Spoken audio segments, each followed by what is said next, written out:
Assalamualaikum warahmatullahi wabarakatuh.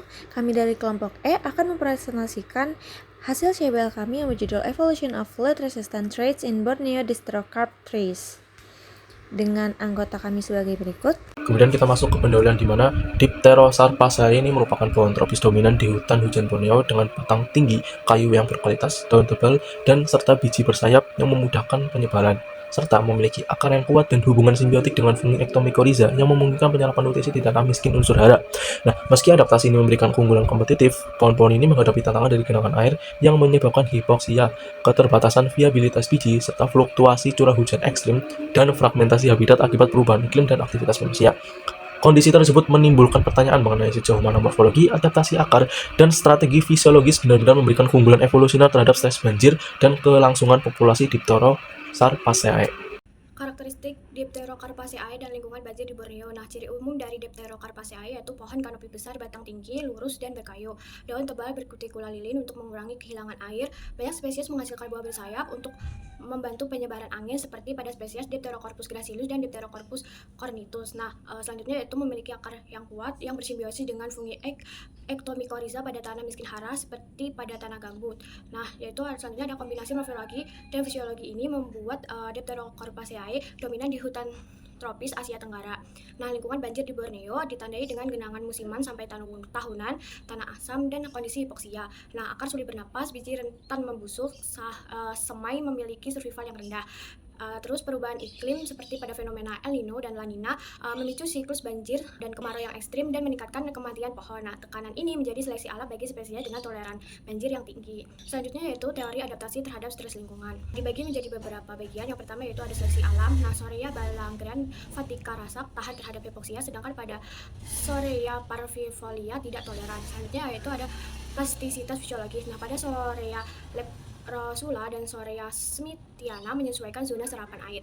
Ya, selanjutnya yaitu ada simbiosis akar. Ectomycorrhiza meningkatkan toleran banjir, terutama pada spesies Sorea balangeran. Selanjutnya yaitu ada adaptasi fisiologis, akar napas, regulasi stomata, dan efisiensi penggunaan air. Selanjutnya yaitu ada tantangan baru seperti perubahan iklim dan fragmentasi habitat menghambat regenerasi spesies rawa. Oke, selanjutnya ada adaptasi akar Dipterocarpaceae. Yang pertama ada lingkungan tergenang dari hipoksia, banyak tumbuhan pada tanaman jenuh air, miskin oksigen sehingga akar mengalami keterbatasan respirasi. Yang kedua ada pembentukan akar adventif atau mirip pneumatotrof, akar berkembang dari batang di atas permukaan air untuk memperoleh oksigen langsung dari udara bebas. Selanjutnya ada pembentukan jaringan arenkym. Adaptasi ini memungkinkan proses respirasi akar tetap berlangsung meskipun akar utama terendam air. Selanjutnya ada pembentukan jaringan arenkym, jaringan dengan ruang antar sel besar yang berfungsi sebagai situ difusi oksigen menuju akar dalam kondisi anaerob. Selanjutnya ada adaptasi fisiologi terhadap hipoksia. Tanaman ini beralih ke metabolit anaerob dan mengatur aktivitas enzim untuk mempertahankan produksi energi. Yang terakhir ada peningkatan ketahanan dan kelangsungan hidup. Kombinasi adaptasi morfologi, anatomi, dan fisiologi meningkatkan kemampuan bertahan pada banjir musiman. Selanjutnya itu adaptasi biji Dipterosarpaceae. Struktur biji Dipterosarpaceae bersifat rekalsitan dengan jaringan yang tidak terlalu kompak. Endosperma mengandung kadar air tinggi dan bertekstur relatif longgar sehingga menurunkan massa jenis biji. Kondisi tersebut memungkinkan biji memiliki daya apung dalam waktu terbatas yang membantu proses pemencaran lokal sebelum biji mengalami penurunan viabilitas. Mekanisme penyebaran melalui air, pemencaran biji secara alami umumnya terbatas. Curah hujan tinggi di hutan hujan dataran rendah menyebabkan biji terbawa limpasan permukaan atau aliran air menuju lokasi yang lebih rendah dan terbuka. Biji Dipterosarpaceae bersifat mudah rusak dan tidak dapat bertahan lama. Hanya sebagian biji yang berhasil menetap dan berkecambah.